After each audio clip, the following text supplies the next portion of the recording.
there's a fight that's probably a brewing, and who knows what will happen during the October debate, the fourth Democratic debate. But right now, we've talked a lot about this, and it's gone. We have let's dive right in. So let's get right into it. Tulsi Gabbard, critical of Warren. She recently was on The Hill TV's Rising, interviewed by Crystal Ball. And in regards to being asked about Senator Elizabeth Warren, Representative Tulsi Gabbard made this statement. Oh, by the way, I see a super chat too. Glad Bernie's supporting for Chicago teachers strike. You can actually see his whole speech, our high definition speech of Senator Bernie Sanders addressing the Chicago Teachers Union on our YouTube page. But check it out after the show.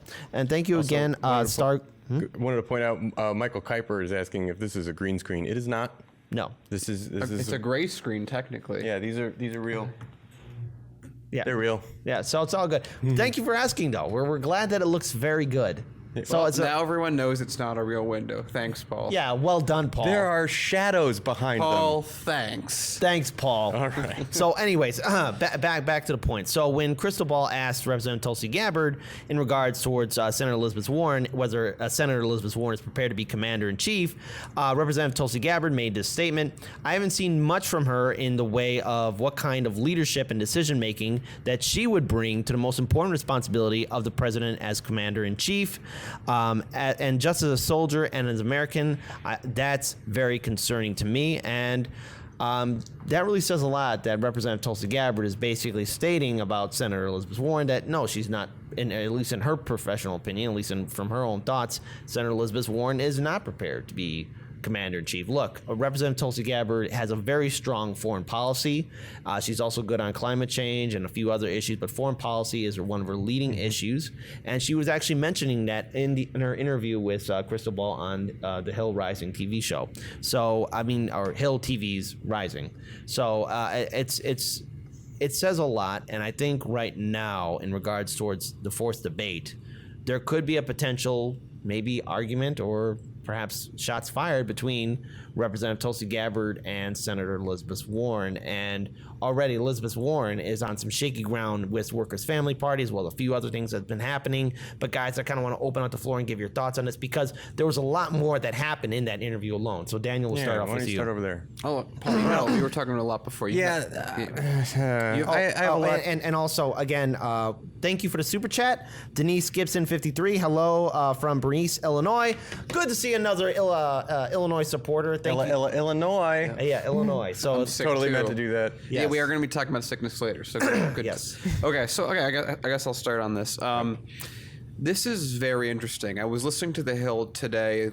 Apparently, they've been blackballed, or they were joking about being blackballed because of that interview. So, the establishment's very forgiving and clearly isn't lining up everything they can behind Warren. It was very interesting how we were talking a lot behind the scenes before the show started about how much of Warren's campaign and her family actually connect to most of the stories that we're going to be covering today. So I'm going to try not to give everything away at once, but it's interesting. I've talked before on the show, I think I'll start with this. I'll talk before on the show how I don't think it's ideal for Bernie Sanders supporters to go after Warren right now. I'd rather them go after Biden. So I'm going to start with just giving the overview why that was, because I know a lot of people had some disagreements with that. So let me just lay out my logic on that. And if people want to disagree, that's great. Warren represents a lot of establishment vote. It's a lot of white, older liberal, standard Democrat voting since before 2012, before 2008, party line people.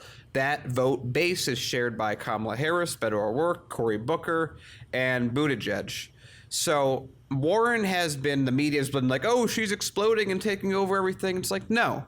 She's just taking advantage of the consolidation of all these other candidates falling.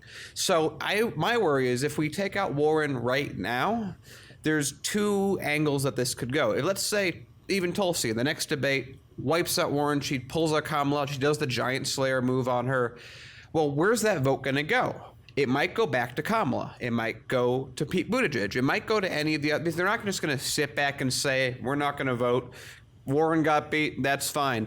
The big worry, if Warren gets taken down, because her base is very dissimilar, in a large amount of her base is very dissimilar from Sanders, is that base goes to Biden. If that base goes to Biden, Sanders' chance for winning the election become much harder, because then Biden will have like 50%. He will have what the media will call an inevitable victory. He'll run the election, and then Trump will beat him, and that'll be wonderful, obviously.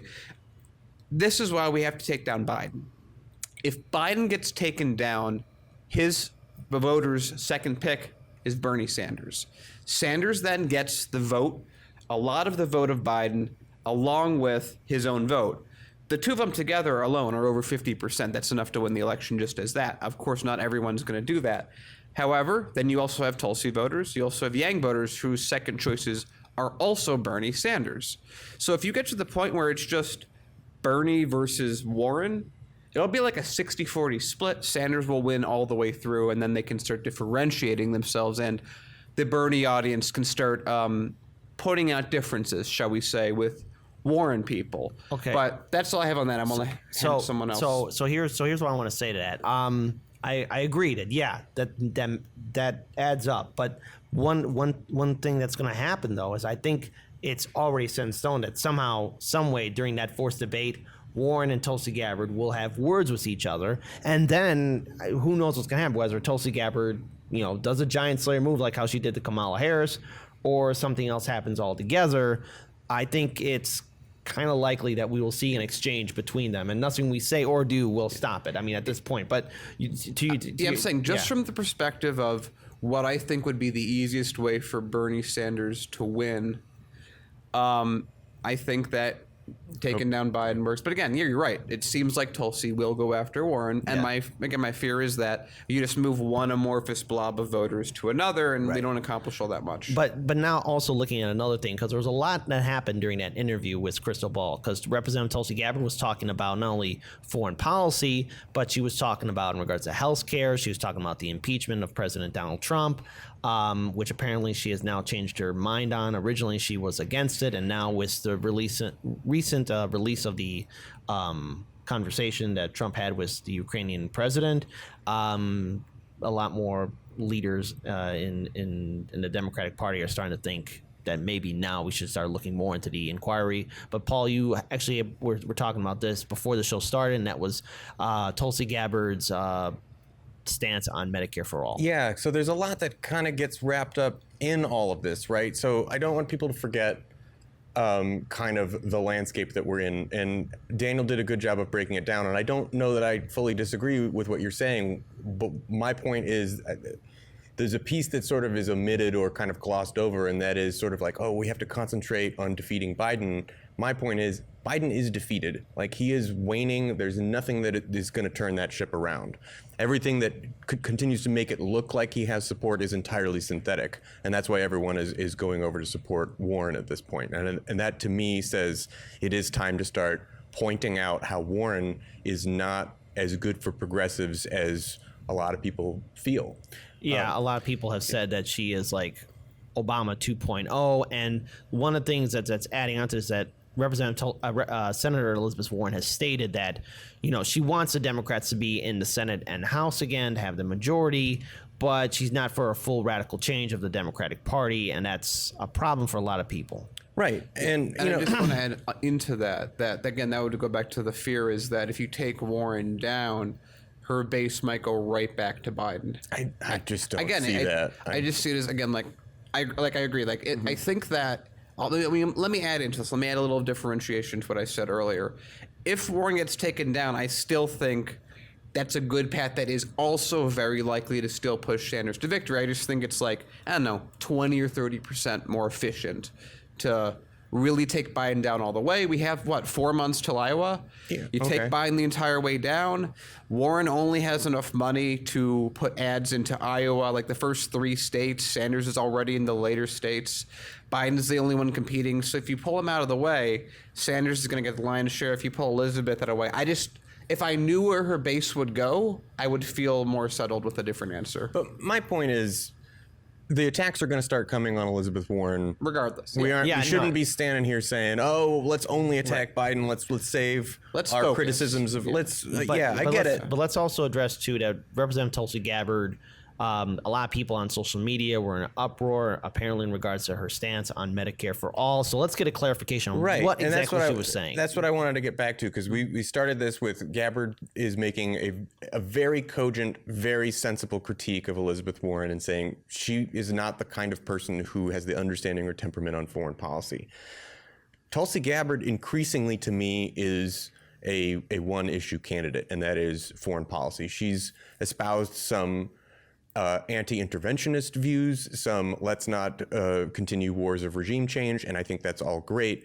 A lot of the reason we really like Tulsi Gabbard is because she also had been giving a very full-throated support of Medicare for all, or at least it appeared that way. And I came across this tweet from David Dole, and he says, weird, Tulsi Gabbard appears to officially no longer support Medicare for all, instead saying she supports, quote, Medicare Choice. Her plan is similar to a public option that would neuter Medicare for all while keeping power in the hands of insurance companies. And I thought that was weird because she's basically been in support of Medicare for all. And he mentions also her website is updated, quote, Medicare for all or public option. And that's where it says so right here. We must ensure universal healthcare and power. What's before this? Where did it say that? All Americans should have access to affordable health care. Access to affordable health care through Medicare or public option. So that's, and this is kind of to my point from earlier. We have good memories. We were there in 2008, and Barack Obama campaigned on a single-payer healthcare system, that by the time he was elected and got into office, it became, well, it's going to be a public option. I don't remember him campaigning on a public option. It was single payer. We weren't calling it Medicare for all at that point, but it's the same idea. And so when you go back and rewatch his campaign, you realize how vague he was in his support for a single-payer system. And now any candidate who says that they support a single-payer system but shows any red flags, I'm very concerned about. Because the last time we got a candidate that we actually elected that actually gave support for a single-payer system didn't really have red flags other than he was sort of vague about it. Well, I Let think us know if you heard that, by the way. That should have played properly. Yeah, it should have played properly. So right now, actually, because I'm seeing in the chat too, for example, propaganda saying what Tulsi Gabbard is supporting is similar to Canada's healthcare system, where they also have public option and They don't. choice. They don't. They have a single payer system. That is false. That is a falsehood that keeps being that crops up on Twitter and Facebook, all over social media. They're saying, oh well, these socialistic countries that you're talking about that have the type of socialistic medical system have room for private insurance, and it's like that's supplemental insurance. Yeah, none of the sound went through. No one could hear it. Couldn't hear that. All right. So I just want to summarize what she said. Yeah, she is saying, she starts by saying, oh, I support, and she's going to say Medicare for all, and in quotes, I've seen it have it in brackets as though she said, I support Medicare for all, but she immediately cuts herself out and says, I prefer to call it Medicare Choice. She's going along with this fake line of, oh, people actually really like the open marketplace of insurance providers. That's what people want. They want the ability to choose the person who pays the person that helps them. No, people like choosing their doctors and hospitals. People don't like choosing Aetna or Blue Cross Blue Shield. That's not a choice people like to make. That's a fallacy. That's not what they have in Canada. I'm in favor of going a step further and doing what they have in the UK and going ahead and making it a government-run healthcare system. I don't think there's anything wrong with that. I think that it could have major advantages even over a single-payer healthcthis system, which is what they have in France and in most of the rest of the Nordic countries that we talk about. So let me just say on Tulsi specifically, this is what we talked a little bit about this before the show started, that, I mean, at least I'll speak for myself. Tulsi for me has always been someone who is essential when talking about foreign policy. And, I've talked about how I think Yang has some stuff too going for him, and that is he's talking about automation. And these are two things that really don't even exist in political discourse in America until both of them brought it up. And now I think that the foreign policy discussion is for many, many reasons. Oh, I know why the audio didn't play. Essential. What do we got? Can I have another chance on the audio? I'm going to try the audio one more time. Okay. New studio drama. That's at least a point from Microsoft World. Oops, where's he at? Microsoft World Technical Support. Yeah, because we don't have a We needed some homogeneous set of technical opinions. support. Microsoft, where were you? All right, here's what Tulsi had to say. I got to keep it on this wide shot, though.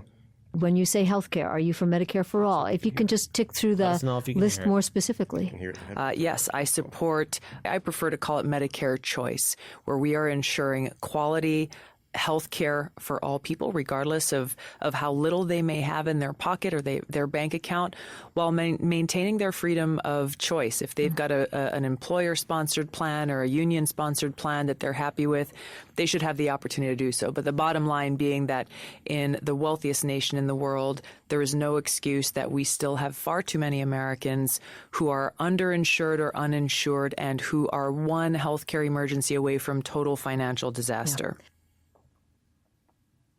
all right, yeah, that was it. Okay. So, just a few other things too that I want to bring up because Daniel, you mentioned that how Tulsi Gabbard's very good on foreign policy and I've always viewed her as this is the person we talked about foreign policy. She's Right. never been a domestic policy person for me. But at the end of the day, too, and also again, thank you for the super chat, Nathan Jackson. Tulsi still the best option in my opinion. Tulsi, the only one who will end wars. Foreign policy is the most important job for presidents don't make legislation. Congress does. That's a great point. That is a very good point. And you know what? Oh, thank you again for super chat. And please, everyone, add into this conversation because there's a couple things I want to add on to this. In regards to Representative Tulsi Gabbard, when she made that statement, it's like, okay, it's not something I fully agree with. But on the other hand, too, Representative Tulsi Gabbard, Senator Bernie Sanders, and yes, Andrew Yang, those are my top three choices, are voices that I feel need to be heard by the American people. And since this election cycle has started, they have been the three primary candidates that have been attacked by corporate media, completely slandered. And a matter of fact, Representative Tulsi Gabbard, when she made her announcement, was completely attacked by corporate media from day one. I mean, it's something Bernie Sanders went through in 2016. It's something that he's still going through now in 2020. And I feel that her presence, her stance on a lot of other issues besides foreign policy are something that needs to be heard on the fourth Democratic debate stage. I think more Americans need to hear about her. And the very fact that not only during the first and second debates, she was one of the most Googled candidates. And the very fact that right now she's in a lawsuit with Google due to the fact that they were withholding ad revenue and searches for her says a lot about her as a leader. And the very fact that a lot of Americans on the left and right are actually interested in hearing what she has to say. So with that being said, I think right now, she's not going anywhere, and then this fourth debate will be very interesting to see how it all turns out. I still love Tulsi. Yeah. I still love Tulsi. I am just disappointed. Right. Yeah, she's what we've always said she is. She's great at foreign policy, better people on domestic. That's Right. still true.